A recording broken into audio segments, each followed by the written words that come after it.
김건희 여사의 명품 가방 수수 의혹과 관련해서 수사심의위원회의 엇갈린 결과를 받아든 검찰이 고심 끝에 김 여사와 최 목사 등 5명을 모두 불기소 처분하기로 결론을 했습니다. 그 배경은 무엇일지 잠시 자세히 짚어보겠습니다. 네, 그리고 유명 가수의 콘서트 입장권을 구매하기 위해서 아무리 시도를 해봐도 성공하지 못했던 분들 많으셨죠. 그런데 구매가 어려웠던 이유가 있었습니다. 이 매크로 프로그램을 이용해서 입장권 등을 싹쓸이해온 암표상 등이 경찰에 붙잡혔는데요. 네. 사건 사고 소식 손정혜 변호사와 함께 짚어보겠습니다. 어서 오십시오. 어서 오십시오. 안녕하세요. 네, 저희가 조금 전 그 속보로도 전해드린 내용이었는데요. 그 내용부터 짚어보도록 하겠습니다. 검찰이 김건희 여사의 명품백 수수 의혹과 관련해서 관련자들 모두를 불기소 처분하기로 결론을 내렸네요.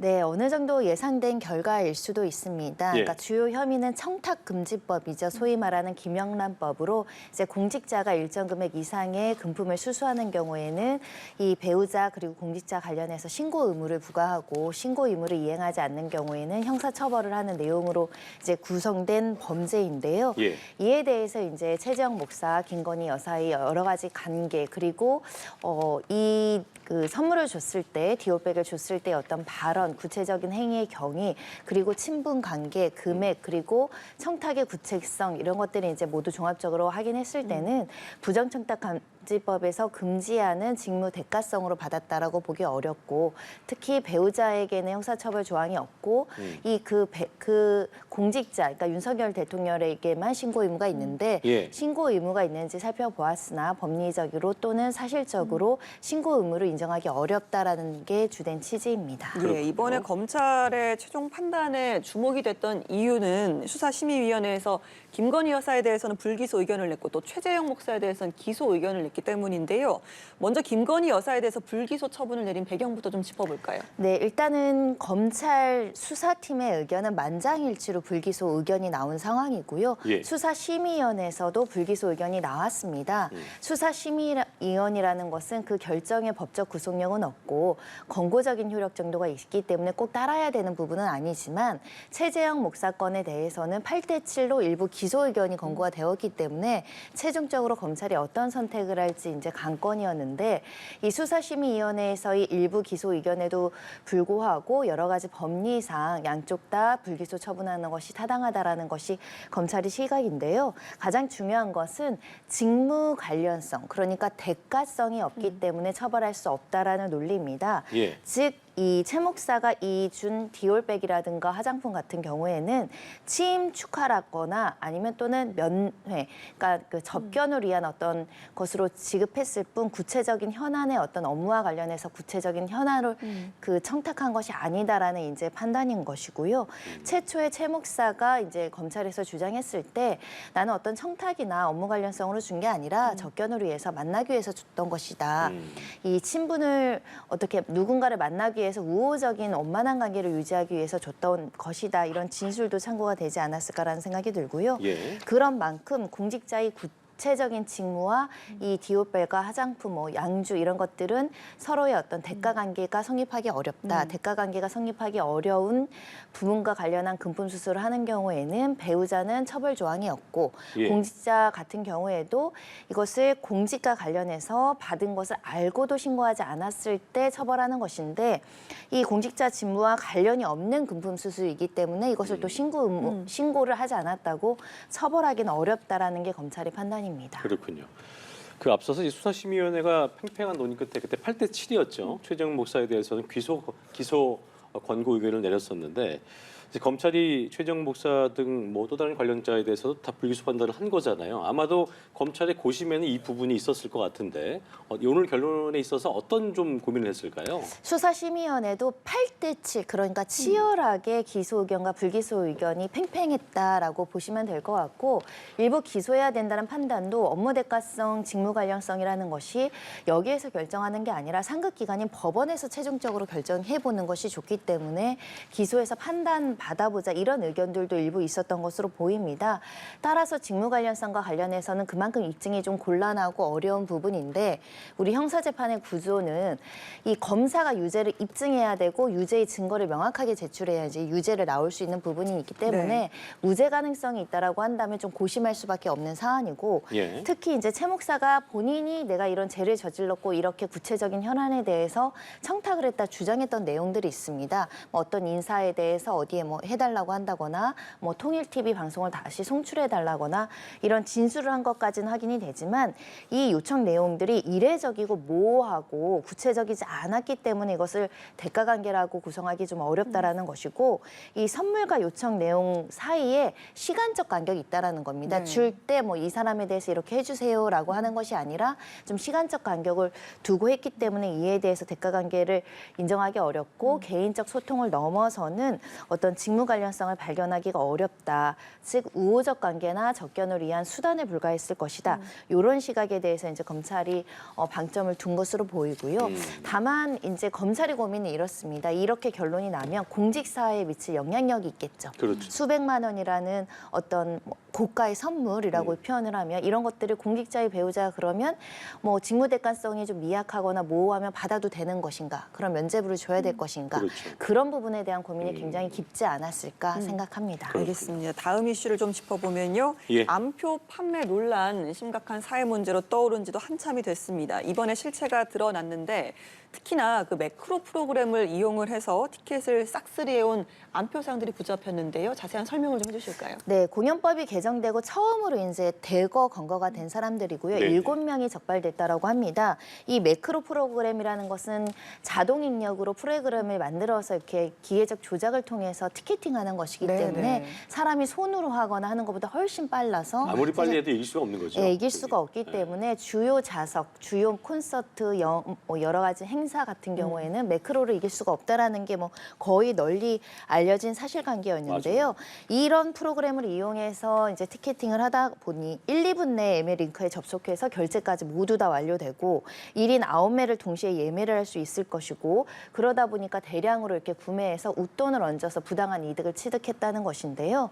여러 가지 티켓이 있습니다. 뭐 이명웅 씨 티켓도 있고 변우석 팬미팅 티켓도 있는데 일부 사례만으로 보시면 77,000원짜리 티켓을 무려 235만 원 가까운 폭리에 취해서 30배예요. 예, 판매한 경우도 있었을 정도로 가고 싶은 사람은 많은데 그 희귀한 표를 다수의 매크로라는 프로그램을 이용해서 아예 선점해 버리니까 가격은 급등하고 사실은 어떠한 노동의 대가 없이 또 일부 사람들이 이렇게 폭리를 취하는 맞아요. 문제가 오랫동안 지속돼 왔습니다. 사실 보면은 그 붙잡힌 암표상 보니까 블로그도 그렇고 옛 이제 트윗이죠. X를 통해서 의뢰를 받고 전문적으로 티켓 예매를 대행해온 인물도 있었는데 사실 소비자 입장에서는 이거 어떻게 할 수 없는 보고 싶은데 예약이 안 되니까 이제 이렇게 뭐 대리 예매를 통해서라도 웃돈을 더 주고서라도 보고 싶은 마음은 이해하겠습니다만 결과적으로 의뢰를 하는 것 자체도 좀 문제가 되는 거 아닙니까?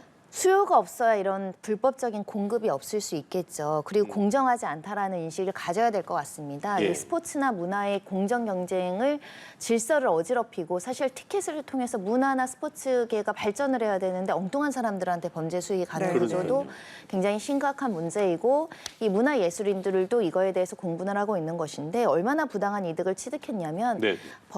이번에 검거된 20대 무직자 여성 같은 경우는 예. 이 티켓 구매 의뢰를 받아서 무려 330장 이상을 이제 판매를 했다라는 것이고요. 네. 무려 1억 3천만 원 이상의 수익을 벌어들였다고 합니다. 이게 5개월간의 수익이라고 하니까 이 범죄 수익도 너무나 규모가 커질 뿐만 아니라 이 정도 되면 전문적인 집단이라고 이야기할 그러니까요. 정도이고 예. 꼭 봐야 되는 사람이 못 보고 그리고 내 문화와 공연을 사랑하는 사람들이 정상적인 가격이 아니라 비이상적인 굉장히 어떻게 보면 사기성에 가까운 예. 표를 사야 되는 실정이기 때문에 반드시 근절돼야 되고 그러다 보니까 한 목소리로 이것은 더 엄중하게 처벌해야 된다라고 목소리가 나오고 있습니다. 예, 이번에 적발된 사람들이요. 대체로 이제 컴퓨터를 활용하기에 능숙한 20, 30대 청년들이었는데 뭐 대부분이 생활비나 용돈 마련 목적으로 저지른 대학원생, 취업 준비생 이런 분들이었다고요. 네, 7명 중에는 이렇게 이제 대규모로 1억 원대 수익을 벌어들인 사람도 있지만 일부는 취업 준비생 준비생도 있고 예. 현역 군인도 있고 대학생들도 조금 용돈이나 이런 생활비를 마련하기 위해서 이제 가담하거나 이런 행각을 했다라고 하는데요. 지금 현행법상으로는 이 행위 자체가 모두 다 범죄이기 때문에 자그마한 수익을 위해서라도 이 매크로를 이용해서 이렇게 암표를 파는 것은 해서는 안 될 일이고요. 그리고 공연법 이외에도 우리가 기존에도 정보통신망법이나 업무방해죄로 이렇게 정상적인 어떤 티켓팅 업무를 방해하고 허위나 위계의 정보를 입력하는 경우에는 처벌할 수 있었습니다. 그런 점에 있어서는 앞으로 조금 더 양형도 높아질 가능성도 있고 범죄 수익도 이 철저하게 환수되거나 추징될 가능성이 있기 때문에 단순히 쉽게 돈을 벌 수 있다라는 목적으로 취업 준비생들이 이런 행각을 벌여서는 안 될 것 같습니다. 알겠습니다. 다음 주제 만나보도록 하겠습니다. 마지막으로 이제 세 번째 비자까지 거부된 가수 유승준 씨 사건을 짚어볼 텐데 유 씨가 이제 이번에 신청한 비자를 좀 보면요. 관광 비자가 아니라 재외동포 비자였거든요. 그러니까 이를 넣고 이제 영리 활동 목적으로 한 게 아니냐 뭐 이런 의혹도 제기되고 있는데 시청자 이해를 위해서 관광 비자랑 재외동포 비자 차이를 좀 짚어봐야 될 것 같아요. 일단은 재외동포 비자, F4 비자 같은 경우는 많은 이제 외국인들이 우리나라 와서 F4 비자로 경제 활동을 하고 취업을 하고 이제 장기 거주하는 경우들이 있죠. 그러다 보니까 관광 비자는 단기간의 체류 목적으로 들어오는 반면 예. F4 비자를 통해서 유승준 씨가 한국 내에서 예전에 했던 연애 활동을 통해서 재개하는 거 아니냐 이런 여러 가지 목소리가 나왔기 때문에 이런 재외동포법에 따르더라도 이 비자를 발급해줘서는 안 된다 이런 여론이 있지만 결국 관광 비자든 재외동포 비자든 유승준 씨 입장에서는 영리 목적으로 들어오려고 하는 것이 아니라 가족과 함께 내가 원래 이제 한국이라는 마음의 그 나라에 대해서 마음의 고향이고 조국이라고 생각하기 때문에 들어와서 살 목적이다. 이런 억측은 좀 사실과 다르다 이렇게 주장하고 있는 상황입니다. 네, 그러니까 유승준 씨는 관광 비자가 아니라 이렇게 재외동포 비자를 신청한 이유가 승소를 감안한 선택이었다라고 주장을 예. 하고 있잖아요. 이게 실제 대법원 승소에 영향을 미쳤는지 이유도 궁금하고요. 비자의 성격 자체가 아주 큰 영향을 미친 건 아니고요. 그 재동포법이라는 법에 의해서 사실은 대법원에서 이렇게 장기간 무기한으로 비자를 발급 거부하는 것은 위법하다 이런 판결이 나온 것인데 네. 이런 내용입니다. 우리 그 재동포법에는 설사 병역 기피 목적으로 해외에 간 사람이라고 하더라도 38살이 넘어가면 체류 자격으로 허용할 수 있다 이렇게 되어 있고 특히 재동포법과 관련해서는 이 총영사관에서 비자를 발급할지 말지는 재량 행위인데 예전에 법무부가 금지한 그 이유만으로 이 재량권을 행사하지 않고 기계적으로 이 발급 거부하는 것은 위법하다라는 게 대법원의 기본 취지였습니다. 즉 재량 사항이라고 판단을 했던 것이기 때문에 예. 재량권을 행사하지 않은 절차적인 문제를 지적하고 대법원에서 유승준 씨에 대해서 승소 판결을 한 것이기 때문에 예. 이제 비자의 성격 자체보다는 법의 내용 그리고 재외동포법의 취지 이런 것들이 유승준 씨의 승소를 이끌었다고 보이고요. 법원에서는 조금 더 재외동포법을 개방적으로 포용적으로 살펴봐서 좀 포용적 태도를 보여야 된다. 이렇게 그러니까요. 판결을 내렸으나 다시 신청한 비자 신청 사건에서는 또 총영사관이 발급을 거부한 상황이긴 합니다. 이게 참 유 씨 입장에서는 추가적인 법적 대응도 예고를 했고 또 SNS에다가 뭐 한국을 그립고 사랑한다. 왜 이렇게 집착하느냐 했더니 그립고 사랑한다 이유를 댔는데 이후에 뭔가 법적 대응을 할 수 있는 것이 있는지 그렇다고 그렇게 한다고 했을 때 비자 발급이 또 받아들여질까 거부될까 이 부분은 어떻게 봐야 되겠습니까? 일단은 그 대법원 취지에 따르면 이번에 비자 발급을 거부한 것이 재량권의 남용과 일탈이라고 볼 여지가 있으면 이 처분 또한 취소될 가능성 배제하기는 어렵습니다. 그러니까 유승준 씨 입장에선 법적 대응도 가능하고 예. 법적으로 다툴 여지도 굉장히 있는데 사실은 유승준 씨가 국내에 들어오고 안 들어오고는 우리 사회의 일반 여론, 대중들이 어떻게 받아들이는지가 굉장히 중요하고 그런 여론이나 분위기 그리고 어떤 국익과 관련해서 대중들이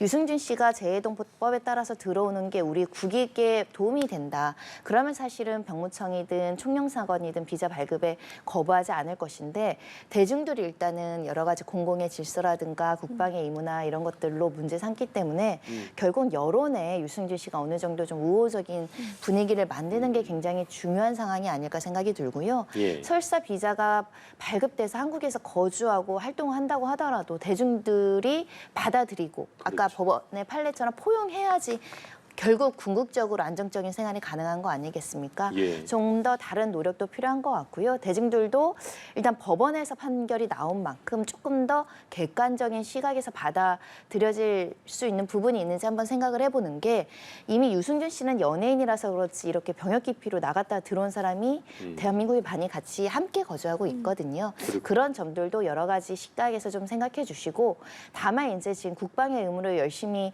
희생적으로 해온 사람들 같은 경우는 상대적인 상실감과 불평등감을 느낄 수 있죠. 그 부분에 대해서는 유승준 씨가 오랫동안 그런 모습을 보이긴 했지만 더 진심 어리게 유감의 표시, 사과의 의사 표시를 할 필요도 있지 않을까 합니다. 알겠습니다. 사건 이슈 손종희 변호사와 짚어봤습니다. 오늘 말씀 고맙습니다. 고맙습니다.